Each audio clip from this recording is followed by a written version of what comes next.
మరి మీ పెళ్లి కోసం మేము ఎప్పుడు ఎదురు చూడాలి? మన ఇండియాలో ఒక సల్మాన్ ఖాన్ గారు నేను ఇద్దరు మిగిలిపోతామేమో సింగర్. అయ్యో ఎందుకు మేము దొరకట్లేదు ఎవరు మంచి అబ్బాయి, నేనేం మీకు కొన్ని కోట్ల మంది ఫ్యాన్స్ ఉన్నారు, మీకు దొరకకపోవడం ఏంటి? అంటే ఎవరికి నమ్మకం రాదేమో నేను ఇంకా సింగల్ అని. చూడంగానే ఎవరో ఉంటారులే చెప్పట్లేదు అనుకుంటారు. ఈ కన్ఫ్యూజన్ లో నేను సింగల్ గా. మీకు రాబోయే హస్బెండ్ ఎలా ఉండాలి? అంత పెద్ద ప్లానింగ్ ఏం లేదు. అదంతా ఒక టైంలో ఉంటుంది. When you're like really young, ఓ అలా ఉండాలి ఇలా ఉండాలి అని ఒక 100 పాయింట్స్ ఉంటుంది లిస్ట్ లో. ఇప్పుడు అదంతా ఏం లేదు. He has to be a genuinely perfect human being. ఎవరు కాదు, నేను కాదు. Good human being and loves me. అంటే హైట్, కలర్. అంటే నాకంటే హైట్ ఎక్కువ ఉండాలి కదా. మరి అమ్మాయి హైట్ ఎంత మ్యామ్? నేను 5'6" ఏమో మోస్ట్లీ. 5'6" ఉన్నారా? 5'7" ఉన్నావు కదా. అంటే మరి ఎవండి అని పిలవలేము కదా. ఎవండి అన్నది లేదా ఎవండి అన్నది మరి ఏమండి అని పిలవలేముగా. Technical issues. కలర్ అందుకే అదంతా ఏం లేదు. మా లుక్స్ ఈ రోజు ఉంటుంది, రేపు పోతుంది. ఎవ్వరికి పర్మనెంట్ కాదు. అది ఇది ఉందే అది పర్మనెంట్. హార్ట్ అది ఎప్పుడు ఉంటుంది. అసలు మీరు ఇప్పుడు సింగిల్ అని చెప్పగానే మా వాళ్ళందరూ చూడండి, నువ్వు నాకు నచ్చావురా అని మీరు ఎట్లా వాడారు, అప్పుడు మొత్తం ఇప్పుడు వెనకే తిరుగుతారు. దాంట్లో ఎవరైనా నిజంగా జెన్యూన్లీ మంచి వాళ్ళు అయితే డిఎం చేయండి. మా కుర్రోళ్ళు మీకు మెయిల్ చేయాలంటే మీ ఇన్స్టాగ్రామ్ ఐడి మాకు. నా ఇన్స్టాగ్రామ్ ఐడి చాలా సింపుల్. నా పేరేంటి? ఆనందం రేఖ.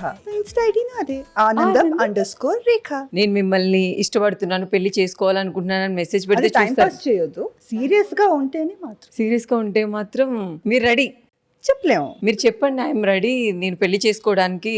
అంటే ఫస్ట్ మెసేజ్ రావాలి. ఆ మెసేజ్ వచ్చిన మనిషి నిజంగా అదే మనిషి అవునా కాదా అని రియల్ లైఫ్ లో చూడాలి. చాలా పెద్ద స్టోరీ ఇంకా ఉంది. లవ్ మీద మీ ఒపీనియన్ ఏంటి? లవ్ అనేది చాలా పేషెన్స్ ఉండాలి. మా టీనేజ్ లవ్ వేరు, క్రష్ వేరు, ఇన్ఫాచ్యుయేషన్ వేరు, ఒబ్సెషన్ వేరు, లవ్ వేరు. అంటే ఏంటి మ్యామ్ వేరియేషన్స్? క్రష్ అంటే ఇప్పుడు నాకు ఇలా పలానా హీరో పైన క్రష్ ఉంది అంతే, అంతవరకే. లేదా కాలేజ్ లో ఎవరో బాగున్నాడు కుర్రోడు, తన పైన క్రష్ ఉంది, అంతవరకే అయిపోయింది. ఇన్ఫాచ్యుయేషన్ అనేది దానికంటే ఒక్క స్టెప్ ఎక్కువ ఉంటుంది. అంటే తను నాకు బాయ్ ఫ్రెండ్ అయితే, ఈమె నాకు గర్ల్ ఫ్రెండ్ అయితే బాగుంటుంది కదా అని. Obsession is dangerous. అంటే ఈమె లేదా ఇతను నాకు కావాల్సిందే, లేదంటే అది ఈగోకి వెళ్ళిపోతుంది. ఇదన్నీ కాకుండా ప్యూర్ గా ఉంటుంది, అది లవ్. అంటే ఈ ఎక్స్పెక్టేషన్స్ ఏది లేకుండా నాకు ఈ అమ్మాయి అంటే లేదా ఈ అబ్బాయి అంటే ఇష్టం, నేను నా ఫ్యూచర్ వీళ్ళతో ప్లాన్ చేయడానికి నేను రెడీ. ఐ కెన్ అంటే తనతో నేను ఒక ఫ్యూచర్ చూస్తున్నాను.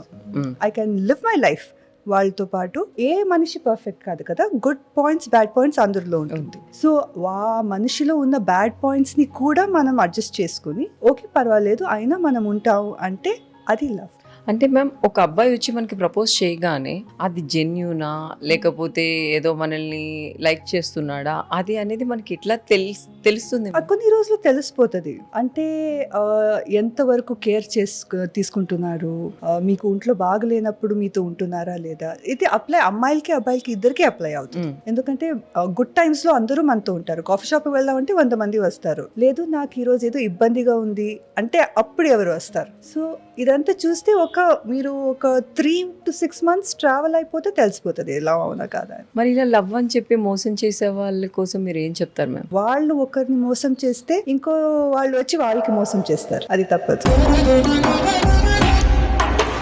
ఈరోజు ఒకరిని హర్ట్ చేశారంటే రేపు కానీ ఎల్లుండి కానీ లేదా 10 సంవత్సరాలు కానీ తర్వాత ఇంకెవరైనా వచ్చి వాళ్ళని హర్ట్ చేసి వెళ్తారు. పక్కా జరుగుతుందంటారు. మనం ఇక్కడ జనాలకి తప్పించుకోవచ్చు, అక్కడ దేవుడికి తప్పించుకోవడానికి కుదరదు. తను అన్ని లెక్కలు రాసి పెడతారు. జస్ట్ లెక్కలు అంతే కాదు, దాంతో పాటు interest, quarterly interest, annual interest, అన్ని ఇంట్రెస్ట్ కలిసి రిటర్న్ కర్మ వెళ్తుంది. కర్మ అనేది ఖచ్చితంగా వెళ్ళే తీరుతుందంట, డౌటే లేదు.